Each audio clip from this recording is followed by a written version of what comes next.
Assalamualaikum warahmatullahi wabarakatuh. Perkenalkan, nama saya Ahmad Sani sebagai moderator pertemuan kali ini. Yang mana di pertemuan kali ini kita akan membahas corak pemikiran ulama-ulama dan karya-karyanya di kawasan Melayu pada abad 16 sampai abad ke-20 yang disampaikan oleh saudara Julia dan rekannya. Baiklah, untuk pemakalah silahkan untuk membaca isi makalahnya. Baik, langsung saja saya bacakan materinya. Yang pertama yaitu ada ulama Hamzah Fansuri, yang mana tempat dan tanggal lahirnya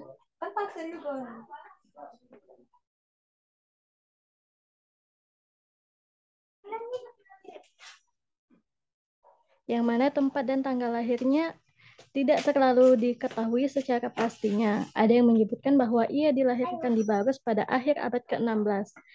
Beliau merupakan cendekiawan ulama, sastrawan, dan juga budayawan. Beliau ini hidup di pertengahan abad ke-17. Di bidang keilmuan, Hamzah memelopori penulisan risalah tasawuf atau keagamaan secara sistematis dan ilmiah. Sebelumnya, masyarakat Melayu mempelajari masalah agama melalui kitab-kitab dalam bahasa Arab atau Persia. Selanjutnya yaitu ada karya-karya dari Hamzah Fansuri yang berbentuk prosa, yaitu ada Asrarul Arifin fi Bayani Ilmis Suluk wat Tauhid. Kitab ini membahas masalah ilmu tauhid serta ilmu tarekat, dan kitab ini tersimpan ajarannya. Yang kedua yaitu ada Syarabul Asyikin. Kitab ini membicarakan masalah tarekat, syariat, hakikat, dan makrifat. Lalu ada kitab Zinat al-Muhawidin yang merupakan perhiasan sekalian orang yang mengesahkan. Lalu ada Al-Muntahi. Kitab ini membicarakan masalah tasawuf. Adapun karyanya yang berupa syair yaitu ada syair Si Burung Pingai, ada syair Si Burung Pungguk, dan syair Si Sidang Fakir. Corak dari pemikiran Hamzah Fansuri ini dapat diringkas menjadi 6, yaitu yang pertama ada hakikat zat dan wujud Tuhan.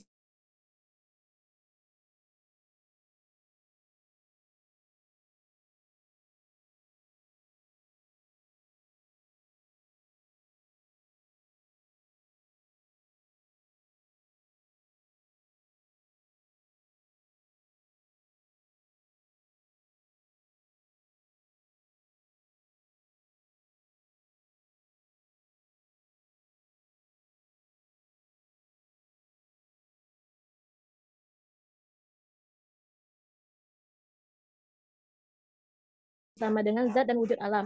Yang kedua yaitu ada tajalli.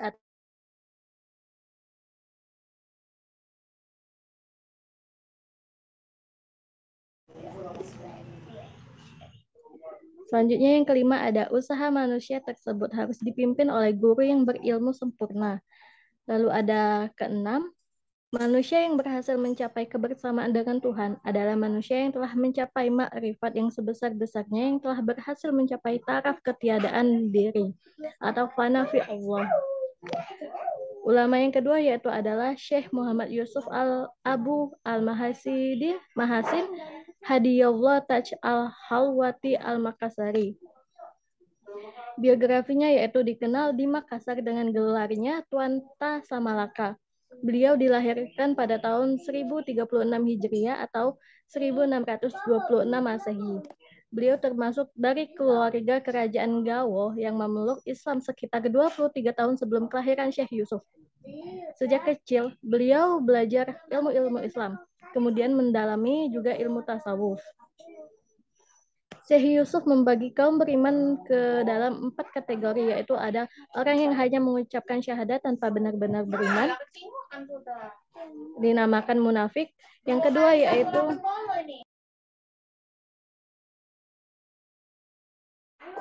yaitu orang-orang yang mengucapkan syahadat dan menamakan dalam jiwa, dinamakan kaum beriman yang awam.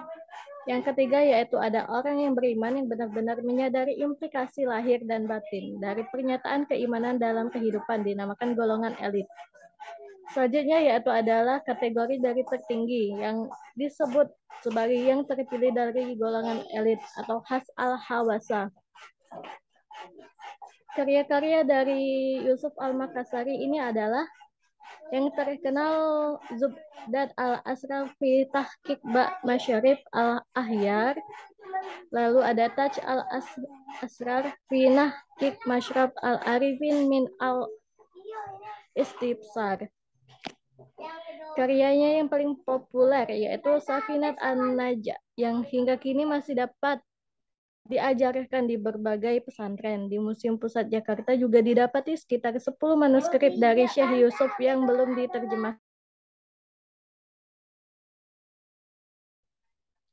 Corak dari pemikiran Syekh Yusuf Al-Makassari ini yaitu cara hidupnya ditekankan oleh Syekh Yusuf dalam pengajarannya kepada murid-muridnya yaitu mengenai kesucian batin dari segala perbuatan maksiat dengan segala bentuknya. Ajaran dari Syekh Yusuf mengenai proses awal penyucian batin menempuh cara-cara moderat di kehidupan dunia ini bukanlah harus ditinggalkan dan hawa nafsu harus dimatikan. Melainkan hidup harus dimanfaatkan guna menuju Tuhan. Lalu ada Abdul Al-Samad Al-Palimbani. Biografinya yaitu beliau ini di antara ulama yang sangat masyhur dan berpengaruh di Palembang. Nama lengkapnya Al-Palimbani adalah Abdul Al-Samad bin Abdul Allah Al-Jawi Al-Palimbani. Lahir sekitar 1116 Hijriah atau 1704 Masehi di Palembang. Dan ayahnya seorang syahid dan ibunya berasal dari Palembang.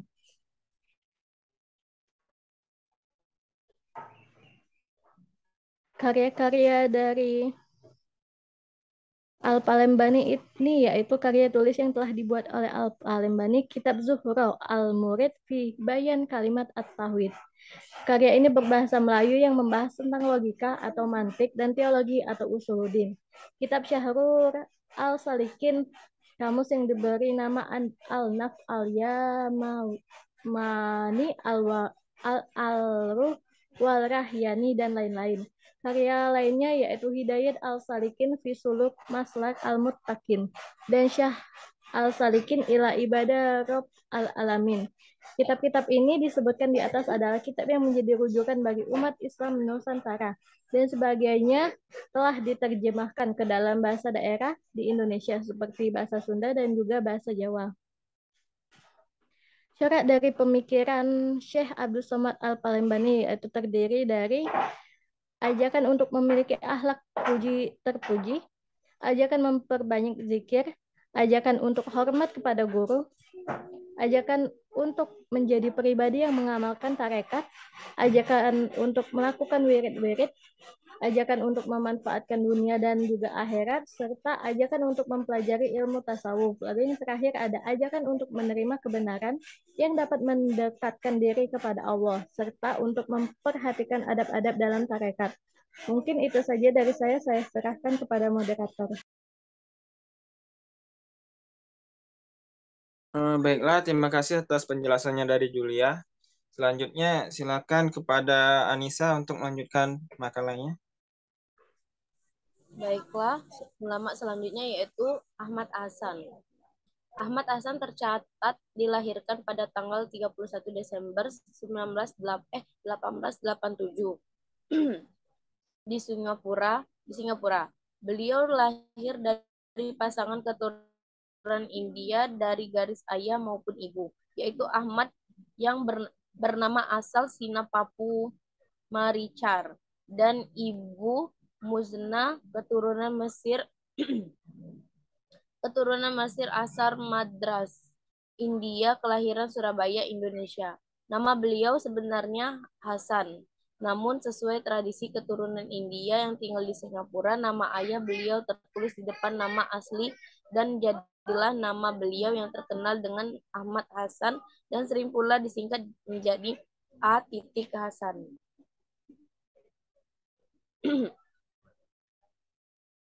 Keulamaan Ahmad Hasan semakin tampak dan kokoh ketika kemudian beliau menginjakan kaki di sejumlah daerah di Indonesia, mulai dari awal hijrahnya di Surabaya, lalu ke Bandung, dan terakhir ke Bangil, Jawa Timur. Ahmad Hasan berkontribusi besar bagi umat Islam lewat perjuangan di bidang pendidikan dan penyebaran pemikiran Islam.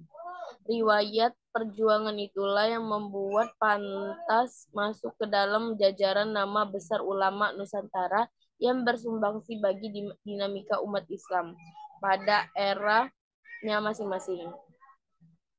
Karya-karya Ahmad Hasan itu yaitu kitab Zahratul Murid fi Bayani Kalimatit Tauhid 1178 Hijriah atau 1764 Masehi. Yang kedua, risalah pada menyatakan sebab yang diharamkan bagi nikah 1179 Hijriah atau 1765 Masehi. Hidayatus Salikin fi Suluki Maslaki Mutakin. Yang selanjutnya Siyarus Salikin ila Ibadati Rabbil Alamin. Al-Urwatul Wusqa wa Silsiltu Waliyil Atqa. Ratib Syekh Abdus Somad Al-Palimbani. Nasihatul Muslimin wa Tazkiratul Mu'minin naufi pada ilil jihadi wal karomatil mujtahidina fi sabilillah. Ar-risalatu fi khaifiyatir rotib lailatul jum'ah. Mukhlikun fi bayani fawaidin nafi'a fi jihadi fi sabilillah. Zatul mutakin fi tauhidi rabbil alamin. Ilmu tasawuf mulkis hutuh batil mafda minar rahmatil mahda alaihi salawatus salam. Wassalam. Kitab Mi'raj 1201 Hijriah atau 1786 Masehi. Anisul Muttaqin, puisi kemenangan Kedah. Corak pemikiran Ahmad Hasan yaitu Tuhan dan sifat-sifatnya. Berbicara Tuhan tidak bisa dilepaskan dari sifat-sifatnya karena manusia hanya mengenal Tuhan lewat sifat-sifatnya. Pemahaman yang tepat mengenai sifat Allah begitu penting bagi semua umat Islam, sehingga mereka bisa mencapai hubungan yang benar dengan Allah. Sementara itu, pemahaman yang tidak tepat menyebabkan manusia menyalahi dan melanggar perintah-perintah Allah. Misalnya, menyembah orang yang dikagumi sebagaimana yang dilakukan oleh orang Kristen. Perilaku pemberian sesajen yang biasanya dilakukan oleh orang Jawa dan lain sebagainya. Menurut Ahmad Hasan, itu semua merupakan tindakan yang mengabaikan kekuasaan Allah dan bertentangan dengan perintah Allah. Beliau menyimpulkan bahwa untuk keselamatan spiritual dan pahala abadi mereka sendiri, maka umat Islam harus belajar dan berusaha untuk memahami sifat Allah. Yang kedua yaitu Tuhan pemberi hukum. Ahmad Hasan berkeyakinan bahwa sebagai pengatur dan pemelihara alam semesta, Tuhan telah menetapkan aturan-aturan dan pola-pola standar yang dikenal manusia sebagai hukum. Hukum agama atau syariat mengatur hubungan manusia dengan Tuhan agar manusia menjadi bertakwa. Hukum buatan manusia membentuk hubungan dan keterkaitan manusia dengan sesama manusia, serta mengatur perkembangan dan status masyarakat. Yang ketiga yaitu kenabian. Nabi Muhammad merupakan Rasul Allah yang diutus untuk membimbing umat manusia, baik membimbing dalam segi keduniaan ataupun keakhiratan. Muhammad merupakan nabi yang diutus oleh Tuhan sebagai nabi pamungkas yang tidak akan ada lagi nabi dan rasul. Pertanyaannya itu, bisakah kalian menjelaskan dan memberitahu alasan dari Syekh Yusuf membagi kaum beriman ke dalam 4 kategori. Mungkin itu saja. Baiklah, terima kasih Fitri Sarah atas pertanyaannya. Untuk memperjelas pertanyaannya silahkan dicatat atau diketik di kolom chat biar bisa dibaca kembali oleh pemakalah.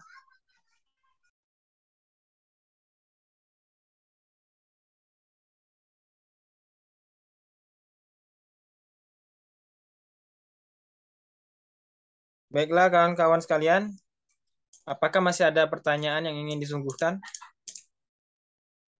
Silakan bertanya selama sesi pertanyaan ini.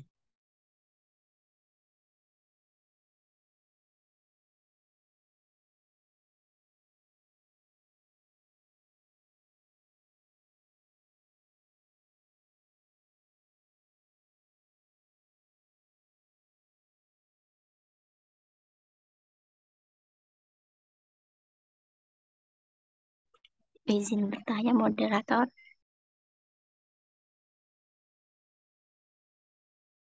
Ya, silakan Safira. Pertanyaannya, bagaimana faktor-faktor kedatangan Islam dan perkembangannya di kawasan Melayu?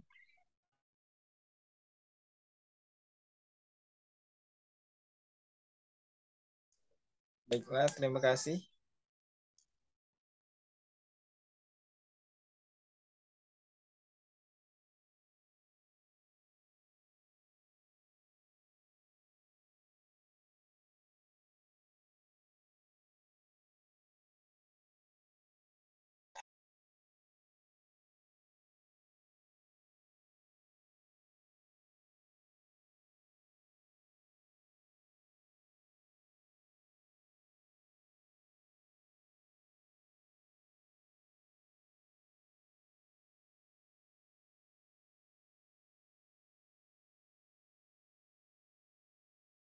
Moderator izin menjawab.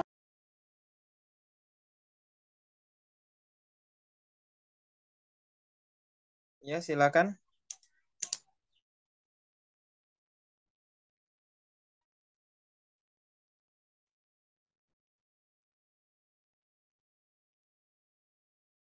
Pertanyaannya yaitu faktor serta perkembangan di kawasan Melayu.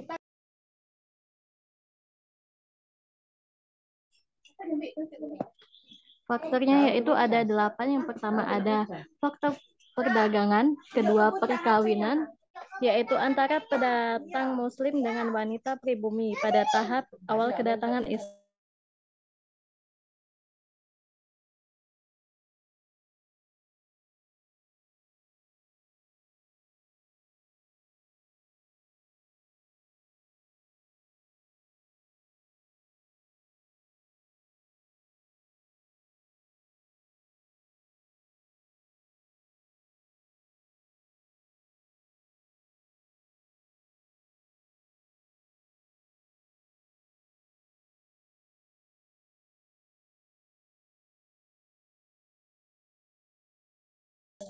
Ketiga, faktor politik seperti mundurnya.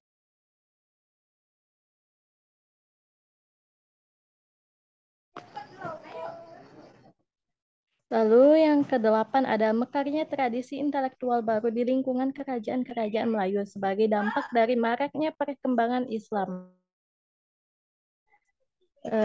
Perkembangan pesatnya agama Islam di Indonesia pada abad ke-13 sampai 17 memunculkan banyak pendapat yang berbeda-beda, bahkan saling bertentangan. Khususnya tentang dari mana agama ini datang dan siapa yang membawa masuknya. Begitu pula mengenai saluran-saluran komunikasi yang digunakan, sehingga memungkinkan agama ini diterima secara luas oleh penduduk dan waktu yang relatif singkat.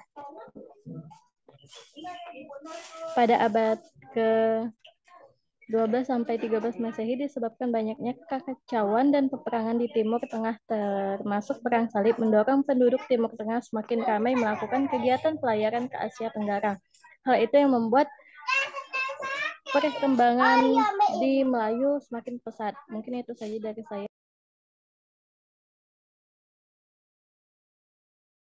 Baiklah, terima kasih atas jawabannya Julia Sari.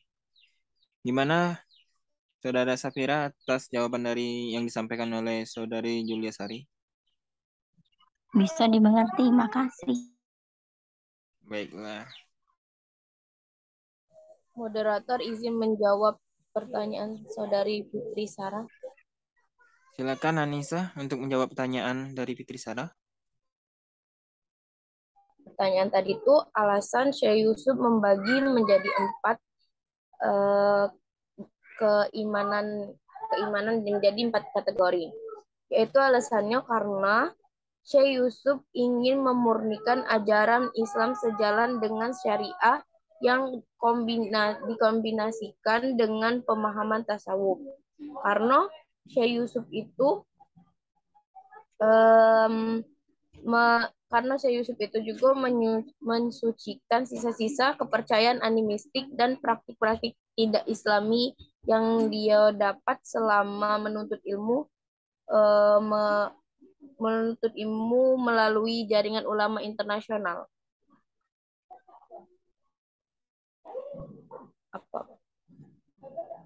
Demikian. Baiklah, terima kasih Anissa atas jawabannya. Gimana Fitri Sarah atas jawabannya? Baiklah, terima kasih. Baiklah kawan-kawan, masih ada satu kesempatan lagi untuk bertanya. Silakan untuk teman-teman sekalian untuk bertanya. Jika emang masih ada yang perlu ditanyakan.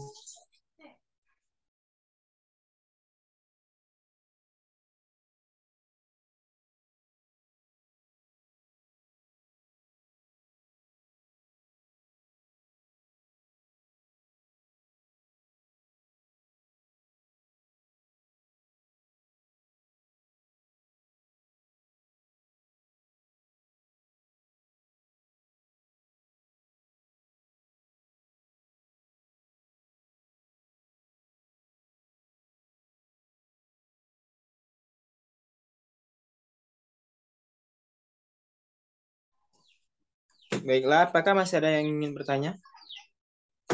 Masih ada satu lagi kesempatan untuk bertanya.